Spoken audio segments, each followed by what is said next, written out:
안녕하세요. 상식이 돈이 되는 지식스쿨 크리스티입니다. 오늘은 이상스쿨에서 뜨거운 관심을 받았던 소식을 모아봤습니다. 말 많고 탈 많은 일본 도쿄올림픽. 이번에 또 한 번 이슈가 터졌습니다. 도쿄올림픽 유치위가 IOC 위원을 뇌물로 포섭하려 했다는 의혹은 2016년부터 제기되어 왔는데요. 이번엔 IOC 위원의 아들에게까지 뇌물을 건넸다는 의혹까지 나왔습니다. IOC가 2020년 올림픽 개최지로 도쿄를 결정한 건 2013년 9월 7일, 그 전으로 도쿄올림픽 유치위원회가 컨설팅 업무를 위탁한 블랙타이딩스에 232만 5천 달러, 우리 돈으로 약 26억 9,300만 원을 송금했고, 이후 블랙타이딩스가 라민 디악의 아들인 파파마사타 디악에게 36만 7천 달러, 우리 돈으로 약 4억 2천만 원을 송금했습니다. 심지어 파파마사타가 구매한 고급 시계 구매 대금 8만 5천 유로까지 대납하면서 우리 돈 총 5억 4천만 원을 보낸 겁니다. 이는 국제탐사보도 언론인협회와 미국 버즈피드, 아사히, 교도통신 등이 확보한 미 재무부 산하 금융범죄단속 네트워크와 프랑스 수사당국 자료로 확인됐습니다. 이 소식에 다케다 스게카츠 전 도쿄올림픽 유치위원장은 블랙타이딩스의 수수료를 송금한 후 일어난 일은 전혀 몰랐다. 매우 유감스럽게 생각한다고 해명했는데요. 이 소식을 접한 네티즌들은 그렇게 몇십억을 썼으면서 결국 올림픽은 개최조차 못하고 헛돈만 날렸다며 비웃음을 날리고 있습니다. 그런데 말입니다. 일본은 대체 돈이 얼마나 많길래 억대 예산이 줄줄 새어나가도 전혀 몰랐다는 말로 넘어갈 수 있는 걸까요? 또 도쿄올림픽 비리 외에도 최근 일본 정부의 예산 뿌리기 행적이 굉장히 수상한데요. 지금 일본의 상태는, 일본의 생각은 무엇인 걸까요? 지금부터 알아보겠습니다. 일본은 돈 열리는 나무가 있는지 예산을 팍팍 쓰고 있죠.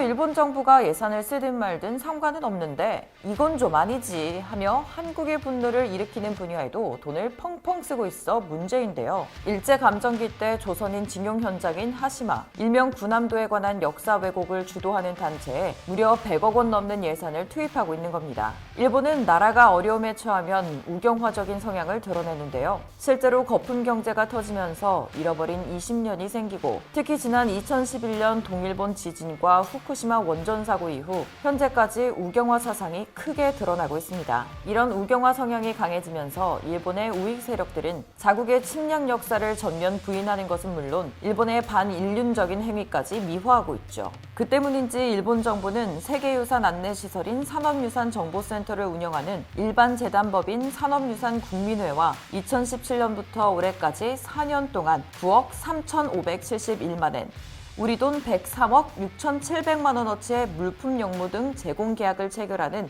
미련한 짓을 저질렀습니다. 이때 국민회의는 군함도 주민의 발언 영상을 활용해 징용 조선인에 대한 인권 침해가 없었다는 이미지를 부각하며 유네스코 세계유산 등록 당시 했던 강제 노역의 사실을 알린다는 약속에 역행하는 어이없는 활동에 매달리고 있습니다. 한편 우경화의 일환인지 일본의 방위 예산 움직임도 심상치 않죠. 스가 내각이 아베 정권의 계승을 표방한 가운데 일본 방위비 규모가 7년 연속 사상 최대 기록을 경신할 것으로 추측됩니다.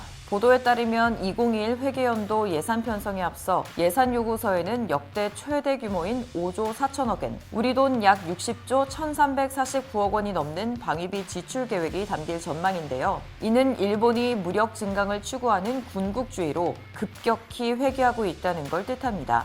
한편 방위성은 중국의 군사력 확장 등으로 인해 안보 환경이 엄중해지는 가운데 전력 보유를 금지한 헌법에 명백히 저촉된다는 지적도 꾸준히 나오고 있죠. 일본 헌법 제9조에 따르면 국제 분쟁을 해결하는 수단으로서의 전쟁 및 무력의 행사는 영구히 포기하며 육해 공군 및 그 외의 어떤 전력도 보유하지 않고 교전권 역시 인정하지 않는다고 명시적으로 규정하고 있습니다. 즉 전쟁을 포함한 무력을 영원히 사용하지 않을 것이며 군대를 포함한 그 어떤 전쟁 병력도 보유하지 않고 합법적으로 적군과 전투할 수 있는 권리까지 포기함에 따라 평화헌법으로 불리게 됐습니다. 하지만 아베 정권이 집권하면서 일본은 극우의 성향을 강하게 보였고 전쟁이 불가능한 현재의 헌법을 개정해 신군국주의로 태어나고 싶어 했죠. 때문에 2014년 일본과 밀접한 관계를 맺은 나라에 무력 공격이 발생해 일본의 안보가 위협받고 국민들이 위험에 빠질 것을 대비해야 한다며 최소한의 무력을 행사를 하도록 헌법의 해석을 달리했습니다. 이후 2015년 9월 집단적 자위권 행사를 규정한 안보법을 도입하면서 헌법 구조를 무력화시켰고 2017년엔 자위대의 존재를 헌법에 명시하는 걸 핵심으로 하는 개헌안을 발표했습니다. 그러나 시민단체와 주변국의 반발로 개헌이 추진되지 못했지만 불과 얼마 전까지 개헌 의지를 공식적으로 표명하기도 했죠. 이에 일본 국민들은 지금 중요한 건 개헌이 아니라 코로나19를 극복하는 것이라며 반대 의견을 표했고 결국 아베는 개헌을 이루지 못한 채 건강상의 이유로 사임했습니다. 자, 여기서 짚고 가야 하는 게 있습니다. 일본의 경제 상태가 우경화 신군국주의에 예산을 쏟을 만큼 안정된 상태일까요? 정답은 NO! 절대 아닙니다. 영국 가디언은 전 세계 통계 서비스 아워월드인 데이터의 자료를 인용해 OECD 주요국 분석 결과 코로나19로 인한 사망자가 적을수록 경제가 덜 악화되는 것으로 드러났다고 보도했는데요. 일본은 총 사망자 1,520명에 달하면서 세계 금융위기 당시 이상의 충격을 받았습니다. 또 물가 변동을 제외한 2분기 실질 GDP가 전 분기보다 7.8% 줄면서 3분기 연속 감소세를 기록했는데 이 같은 추세가 1년 동안 지속한다면 연간 실질 GDP 성장률은 마이너스 27.8%입니다. 이는 글로벌 금융위기 당시인 2009년 1분기 마이너스 17.8%보다 한참이나 나쁜 실적으로 관련 통계를 역산할 수 있는 1955년 이후 최대 역성장을 기록한 겁니다. 반면 100만 명당 사망자가 6.3명인 한국의 GDP는 겨우 2.8% 떨어졌는데요. 이 수치는 0.6%인 대만에 이어 가장 낮은 수준이죠. 한국과 대만은 K방역 등으로 비교적 코로나19에 잘 대처한다는 국제적인 평가를 받았는데 그중 빌 게이츠도 한국의 방역을 칭찬하며 같은 대답을 했습니다. 한편 이 같은 방역 시스템은 경제 하락 방지에도 긍정적인 역할을 하고 있습니다. OECD는 경제적인 성공이 전염병을 억제하는 데 성공한 것과 밀접한 관련이 있다고 강조하는데요. 즉 한국이 코로나19에 대해 효과적인 관리로 유행을 빠르게 단절시켜 경제 침체기에 비교적 무사히 탈출한 것입니다. 또 상대적으로 여유가 있는 한국은 오랜 내전과 코로나19 사태로 더 힘든 시련을 겪고 있는 아프가니스탄에 약 4만회 가량 검사할 수 있는 9억 원의 규모의 진단키트를 지원했는데요. 이자영 대사는 어려울 때 곁에 있어주는 친구가 진정한 친구라며 한국 국민은 유사한 역사적 경험에 기초해 그 누구보다 아프간 국민의 어려움을 잘 이해하고 있다고 밝혔습니다. 앞서 한국 정부는 이와는 별도로 지난 5월부터 UNDP, WHO 등을 통해 약 23억 원을 지원했었고 이번엔 약 2억 3천만 원 규모의 방역용품을 추가로 지원할 계획이라고 합니다. 전 세계적으로 어려운 시국에도 한국은 이렇게 인류애적인 모습을 보여주며 타국에게 도움의 손길을 주고 있습니다. 하지만 일본은 이런 어려운 사태 속에서 자국민들을 돌보진 못할 망정 신군국주의라는 어이없는 사상을 내세우며 역사 왜곡이나 방위비에 돈을 흥청망청 쏟아붓고 있는데요. 현재 아베가 사임하고 스가가 새 총리를 물려받았지만 아베와 정치 DNA가 같기에 일본은 침몰의 길만이 남았죠. 결국 주목을 받는 건 한국입니다. 한국의 인류애적인 모습과 체계적인 K방역을 본 외신들은 놀라움을 금치 못하고 있습니다. 여러분도 일본이 어떤 행보를 보이던 간에 한국이 지금처럼만 한다면 머지않은 미래에 글로벌 리더로서 우뚝 솟을 것이라고 생각하시지 않나요?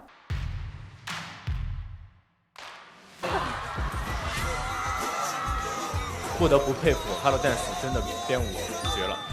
这就是中国街舞。 방금 보여드린 영상은 중국의 예능 저취시가무 3의 무대 중 일부분인데요. 무대를 보니 어떤 생각이 드셨나요? 역시 K-팝의 파급력은 대단해. 한복을 입고 아리랑에 맞춰 춤을 추는 걸 보니 한국이 많이 성장했구나 하며 뿌듯하셨죠? 하지만 중국은 그 사실조차 모르고 있나 봅니다. 대한민국의 전통으로 꾸며진 상황에서 무대를 보던 안무가는 이게 바로 중국의 스트릿 댄스다라고 말했는데요. 심지어 프로그램에서도 중국 소수민족의 춤 따위로 소개하며 방영했다고 합니다. 이에 누리꾼들은 크게 화가 났죠.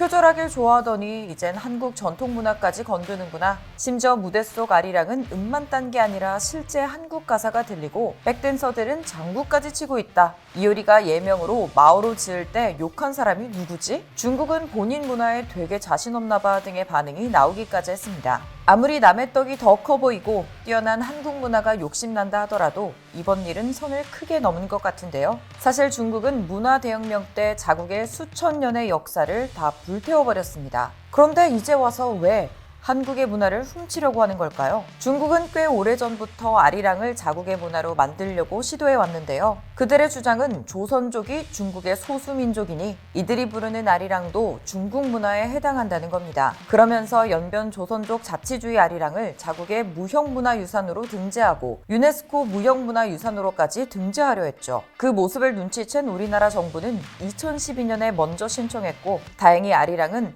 우리나라의 무형문화유산으로 지켜낼 수 있었습니다. 이번에도 계속되는 중국의 문화도둑질에 화가 많이 난 네티즌들은 해시태그 아리랑은 한의 정서가 담긴 한국 고유의 노래이다 라는 해시태그를 달며 전 세계에 이번 사태를 알리려고 발벗고 나섰습니다. 이에 한 트위터 유저는 우리나라는 풍물놀이를 동북공정에 의해 중국 조선족 농악무라는 이름으로 빼앗긴 적이 있습니다 라고 말했는데요. 실제로 2014년 프랑스 파리에서 열린 유네스코 제9차 무형유산위원회에서 농악이 인류무형유산으로 등재되긴 했지만 2009년 중국이 중국 조선족 농악무를 인류무형유산으로 등재시켜 빠르게 날치기를 한 전적이 있었습니다. 한편 이번 사건으로 중국이 행한 음습한 도둑질에 대해 네티즌들의 제보가 여기저기 이어져 오는데요. 그 첫 번째로 한민족과 조선족의 구분입니다. 중국의 구글 검색창에 중국어로 한민족을 입력하면 화면 제일 위에 조선족 세 글자가 뜹니다. 또 한민족을 뜻하는 Koreans를 검색해도 같은 결과가 나오는데요. 하지만 중국에서 조선족은 엄연히 중국 내 56개 소수민족 중 하나를 가리키는 말이기 때문에 한국인이 포함된 한민족과 구분되는 것이 팩트입니다. 이에 주하용 중국 베이징 외대 교수도 한민족을 중국 내 조선족을 뜻하는 단어인 조선족으로 부르는 건 부적절하다고 말했죠. 심지어 위키피디아 중문판은 세종대왕도 조선족이라 설명하는데요. 중국어로 된 조선족 문서를 클릭하면 세종대왕을 비롯해 백범 김구선생, 반기문 전 유엔 사무총장, 피겨 여왕 김연아, 배우 이영애가 사진과 함께 조선족 대표인물로 소개되고 있습니다. 이들은 사람까지 훔치고 싶은가 봅니다. 또 북한의 김일성과 김대중 전 대통령의 사진도 나란히 붙어 있는데 이 페이지는 한민족은 조선족이라고 불리기도 한다며 한국과 북한에 총 7,600만 명, 중국에 200만 명이 있다고 설명하고 있습니다. 한편 이러한 위키피디아 편집 공격은 한국만 겨냥하고 있는 게 아닌데요. 홍콩 시위, 대만 주권, 달라이라마 등 중국 네티즌들은 예민한 국제 이슈 문서마다 자국에 유리한 내용을 집어넣기 위해 문서 수정을 계속 반복했죠. 먼저 홍콩 시위와 관련해선 집회 참가자가 시위대냐 폭도냐로 중국 본토와 홍콩 네티즌 간에 수백 차례가 넘는 문서 수정 전쟁이 벌어졌고 중문판 대만 문서엔 대만은 중국의 주라는 문장을 올렸다가 대만인들의 반격으로 삭제됐습니다. 또 티베트 망명정부의 지도자인 달라이라마의 영문판 문서에는 아직도 중국인이라는 설명이 들어갔다, 빠졌다를 반복하고 있는데요. 이런 모습을 본 BBC가 중국 정부 주도하에 조직적인 수정 작업이 이뤄지고 있는 것처럼 보일 정도라 말할 정도입니다. 이렇게 야금야금 우리의 문화, 위인, 인물까지 도둑질해오며 인성에 문제가 있는 듯한 중국은 결국 한류에까지 재를 뿌렸었죠. 4년 전 중국 정부는 한국의 사드 배치가 확정된 이후 이에 대한 보복 조치로 대중매체에서 한국 콘텐츠를 지우기 위한 한한령을 시행했습니다. 한한령은 한국에서 제작한 콘텐츠나 한국 연예인이 출연하는 광고 등의 송출을 금지하는 것으로 금한령이라고도 하는데요. 지금은 많이 완화되긴 했지만 2016년 당시엔 한중 합작 드라마에서 주인공이었던 한국 배우를 갑작스럽게 하차시키거나 예고 없이 중국 연예인으로 교체되기도 했고 한국 드라마 대부분이 방송 심의를 통과하지 못하는 사례가 이어졌습니다. 결국 엔터테인먼트를 비롯한 콘텐츠 제작 업체들과 중국인 소비 의존도가 높은 화장품 관련주들이 주식시장에서 큰 타격을 입기도 했죠. 그런데 지금의 한국은 얼마 전 중국의 한 매체가 한한령 이후 한국이 중국 시장을 잃은 것이 아니라 오히려 세계 시장에서 한류의 활약상과 중국이 도리어 잃은 것들에 대해 주목했습니다. 중국 매체 재매는 한국의 대표 아이돌 그룹 방탄소년단의 성공을 언급했는데요. 지난달 방탄소년단의 신곡 다이너마이트의 뮤직비디오가 24시간이 지나기도 전에 조회수 1억 뷰를 돌파했다며 글로벌 시장에 다시 한번 한류붐을 일으키고 있다고 보도했죠. 실제로 한알령 이후 K-팝 가수들의 중국 본토 공연은 길이 막혔습니다. 그럼에도 한국 연예인들에 대한 중국 팬들의 사랑은 끊이질 않고 틱톡에서도 이들의 노래와 안무를 따라하는 챌린지가 이어지고 있죠. 심지어 중국 팬들은 공중파 광고, 기차 광고, 불꽃놀이, 드론쇼 등 대륙의 스케일로 한국의 스타를 추종하기도 했습니다. 또 중국 영화관에서 더 이상 한국 영화를 찾아보기 힘들게 되었지만 약 5년의 시간 동안 한국에선 부산행, 강철비, 버닝 등의 대작이 탄생했고 기생충은 칸 황금종려상과 오스카상을 휩쓸며 전 세계를 감탄하게 했습니다. 한알령 장벽이 세워진 바로 그 시점에 해외 영화제와 넷플릭스 등 스트리밍 플랫폼을 통해서 한국 드라마와 영화가 전 세계로 영향력을 확장한 겁니다. 중국 전문가들은 자국 시청자들이 더 이상 한국 드라마와 예능을 접하지 못하게 됐을 때 한국 드라마, 영화 제작사들은 넷플릭스와 협력해 시너지 효과를 내기 시작했다고 분석하고 있습니다.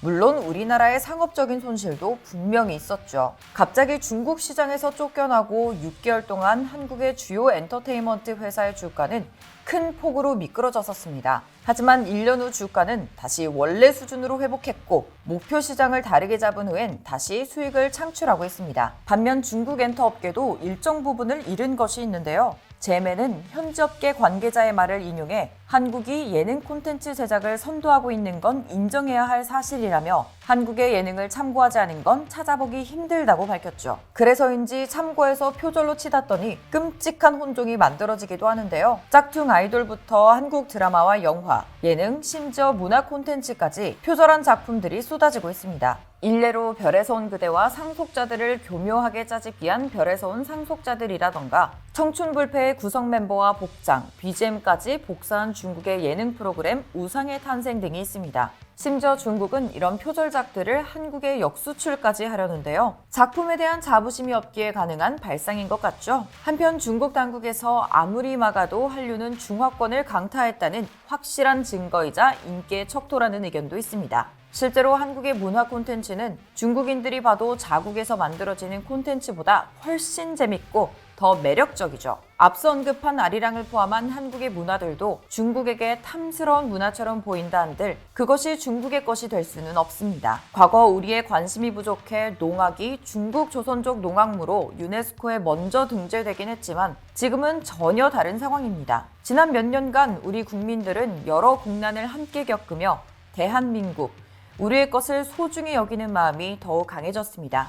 그렇게 이번 아리랑 이슈는 그냥 넘기지 않을 뿐더러 더 나아가 과거 우리 조상들의 문화와 전통까지 세계에 널리 알려 문화 강국의 위상을 더욱 떨칠 겁니다. 그러니 지금처럼 우리의 것을 아끼고 계속해서 관심을 가져 더 이상 다른 나라에게 우리의 문화 콘텐츠를 뺏기지 않도록 노력해야겠죠?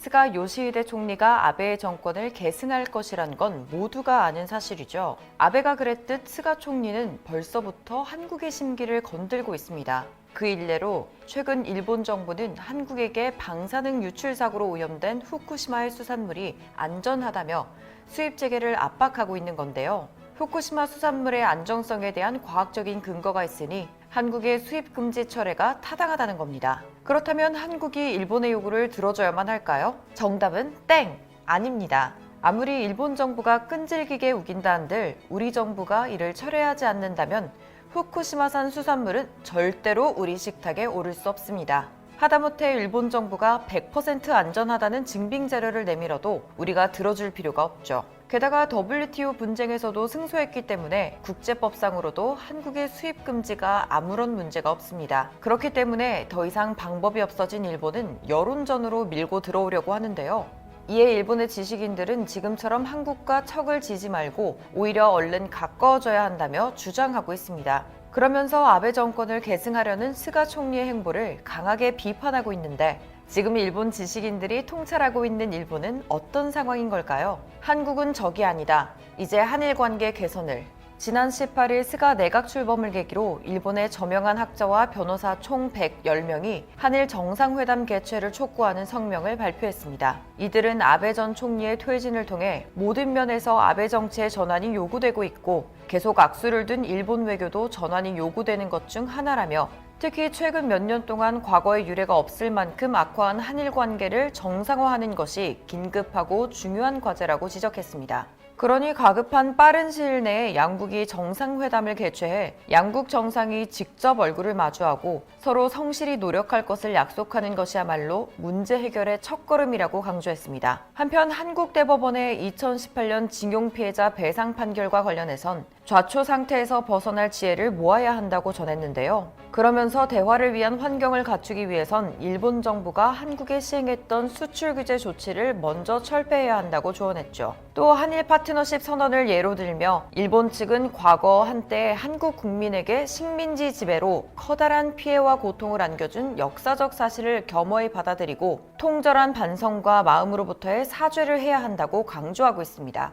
일본의 지식인들이 이렇게까지 한국과의 관계 개선을 어필하는 데엔 그만한 이유가 있는데요. 한국이 세계의 중심으로 부상하고 있는 동안 일본은 빠른 속도로 침몰하고 있기 때문입니다. 1970년대에서 80년대는 일본 기업의 시대, 재팬 넘버원이라고 해도 과언이 아닐 만큼 잘 나갔습니다. 특히 소니의 워크맨, 코끼리 전기밥솥, 파나소닉 TV는 한때 세계를 주름잡던 일본 가전의 히트작들인데요. 가전왕국이라는 명성까지 가져다준 효자 제품들이었습니다. 심지어 1979년 미국 하버드대 에즈라 보겔 교수는 Japan as number one, 세계 제일 일본이라는 책을 통해 일본의 제조업을 칭송했고 일본의 경제는 곧 미국을 추월할 것이라고 전망하기도 했죠. 반도체도 마찬가지였는데요. 1980년대 일본은 주로 대형 컴퓨터용 고품질 D램을 생산했고 한때 세계 시장의 80%를 점유할 정도로 잘 나갔습니다. 게다가 1989년도에는 NEC, 히타치, 도시바가 세계 반도체 시장 매출 상위 3개사를 석권했고 1990년도에도 탑 10 기업 중 6개가 일본 회사일 정도로 전 세계 반도체 시장을 일본이 휩쓸었다고 해도 과언이 아니었습니다.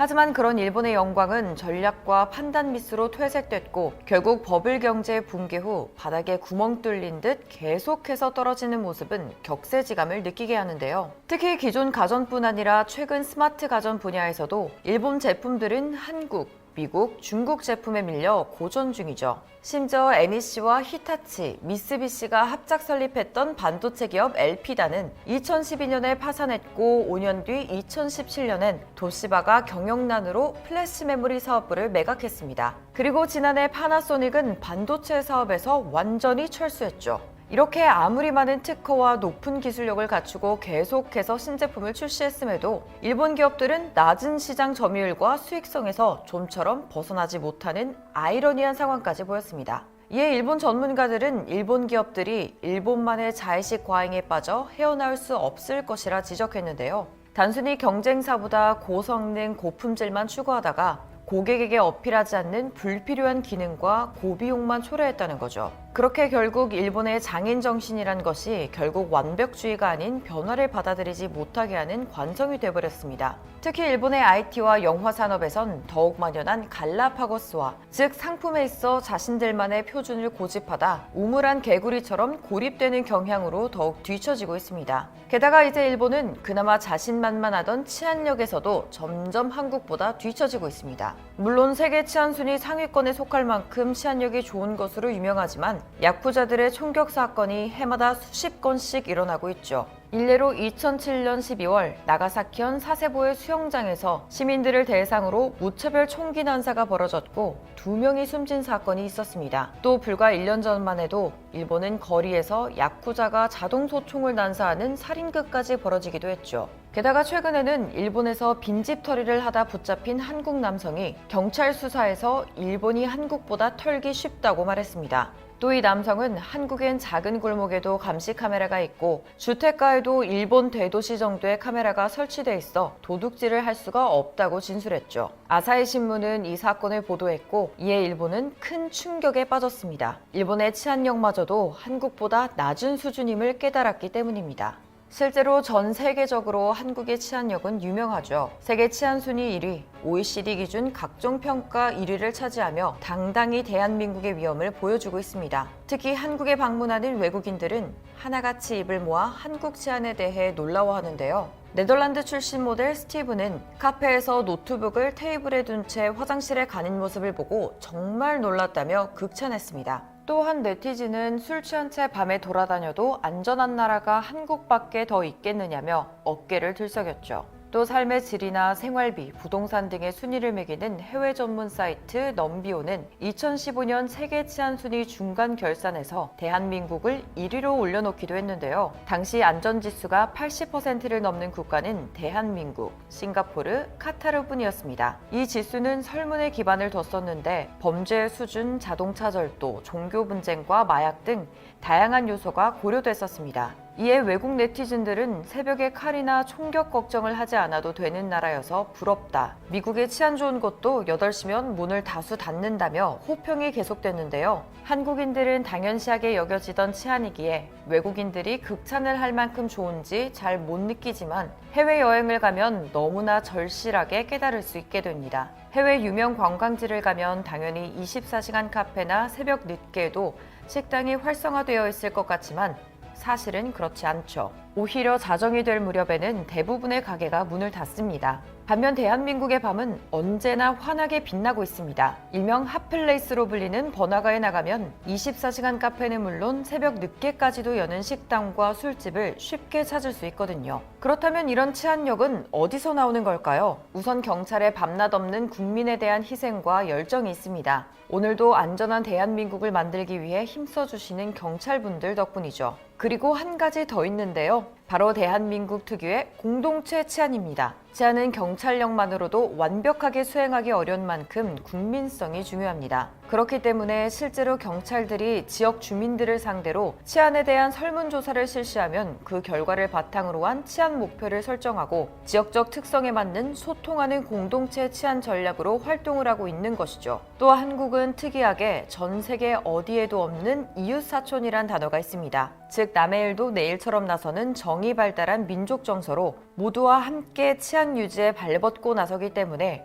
높은 수준의 치안력을 유지하고 있는 겁니다. 그리고 이렇게 높은 치안력을 유지하고 있는 한국은 우리의 노하우와 기술들을 알려주면서 선한 영향력을 뿌리고 있습니다. 일례로 코로나19로 전 세계적인 위기가 시작되었던 지난 4월 유엔 개발계획의 요청으로 한국 경찰의 코로나19 대응 체계를 소개하는 웹 세미나를 가졌는데요. 세미나는 혁신적인 코로나19 대응, 한국의 구체적인 사례를 주제로 37개국 120명이 참여했습니다. 이에 스테판 클링어빌 서울정책센터 소장은 많은 나라로부터 이번 코로나19 사태를 극복할 방안을 함께 모색해달라는 요청을 받고 있다며 한국의 성공적 사례를 공유해야 할 절대적 필요성을 느낀다고 전했습니다. 또 한국의 영향력은 과테말라까지 향합니다. 코이카는 지난해 수도 과테말라 시티에 경찰교육센터를 설립했고 현재는 코로나19 대응 경찰청 통합상황본부로 활용 중인데요. 과테말라는 중미에서 개인 보유 총기 수가 가장 많아 불안한 치안을 가진 나라입니다. 이런 치안을 개선하기 위해 코이카는 2014년부터 8년 계획으로 치안 강화를 위한 경찰 교육 시스템 구축 사업을 추진하고 있습니다. 이를 통해 한국 경찰이 보유한 다양한 경험과 IT 기술을 지원해왔고 지난해 5월에는 과학수사 교육과 연구를 위한 경찰교육센터도 설립했죠.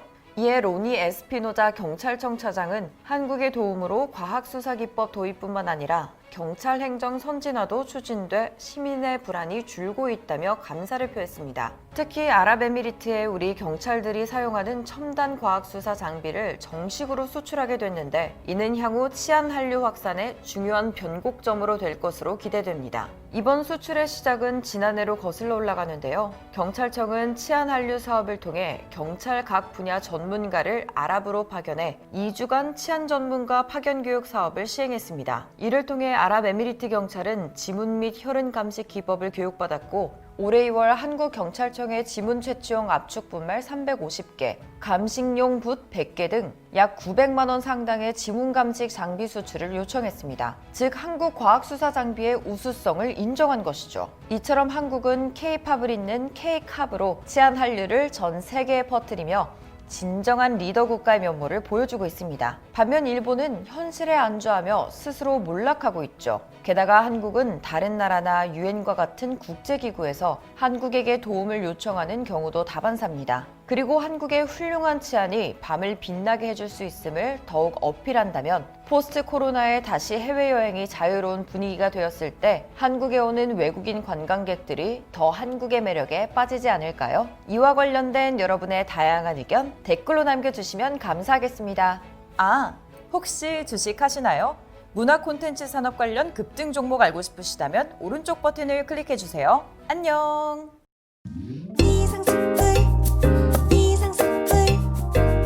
주식을 모르면 이상스쿨.